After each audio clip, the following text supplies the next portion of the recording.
Bonsoir, voici l'analyse technique du CAC 40 pour le 29 janvier. Alors, demain matin, il y aura une statistique de poids à 7h30, ça sera la conférence de presse donc, du Japon, ce qu'on appelle la BOJ. Donc ça, c'est un premier point. S'en suivra à 8h45 les indices de prix à la consommation en France, puis à 11h pour la zone euro. L'après-midi, à 14h30, on aura le PIB US pour le T4. On va voir un petit peu donc ce qu'a dit Yellen, ce qui est remonté par la Fed. On va voir un petit peu donc si vraiment l'économie ne se redresse pas. 15h45, le PMI Chicago, c'est un indice que je regarde beaucoup. Voilà, maintenant le CAC 40, où nous en sommes. Alors avant d'attaquer ça, je vous présente donc le 20 février, formation de trading donc à Marseille, toute une journée. On pourra manger ensemble et discuter donc de ce qui vous dérange à la bourse. Et donc ça peut être très intéressant puisque je vous donnerai donc mon expérience qui est quand même plus de 20 ans dans le métier.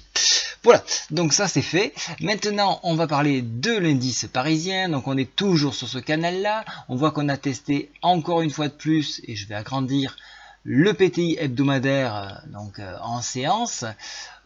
On n'a pas réussi à le franchir et donc on est venu donc s'appuyer une nouvelle fois de plus sur le support ici. Alors attention, ce support il a été testé longuement, il commence à se fragiliser et nous sommes sous la MM20. Alors actuellement il est 22 heures clôturé, donc ça fait qu'on a une vraie bougie, donc on peut vraiment la commenter.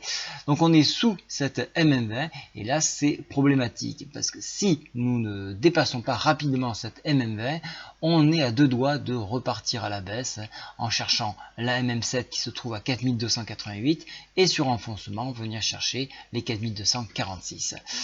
Et donc dans l'alternative, si on arrive à dépasser la MM20 qui se trouve à 4350, on ira chercher donc déjà le haut du canal 4379, mais par extension venir chercher dans un premier temps les 4392, puis nouveau test sur le PTI à 4407.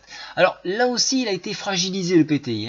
Alors aujourd'hui ça a été vraiment une journée de visite. On a touché à la fois la 7, la 20 et le PTI. Donc on est vraiment sur une bougie que l'on appelle une toupie, c'est-à-dire une force d'équilibre entre les acheteurs et les vendeurs. En gros ça veut dire balle au centre, attendons demain. Voilà ce que ça veut dire. Donc en attendant on consolide comme je vous avais dit il y a quelques jours. Après ces hausses là il faut une consolidation pour ensuite essayer de déborder par le haut. Globalement, on reste encore dans une configuration haussière au niveau des indicateurs et je me pencherai, je me focalise plutôt sur ça actuellement. Donc plutôt un mouvement haussier à prévoir et j'attendais un repli, donc je vous en avais parlé de ce repli donc sur ce support là pour effectivement chercher à rebondir et aller au-delà donc des barrières que nous avons rencontrées aujourd'hui.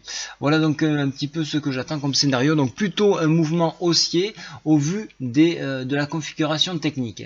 Néanmoins, et je vous le rappelle encore, on fait très attention à ce qu'il y ait bien un croisement de MM7 sur MM20 pour confirmer un retournement à la hausse. Ça devrait se faire, mais ça n'est pas encore fait. Voilà, je vous ai tout dit, je vous dis à demain, au revoir.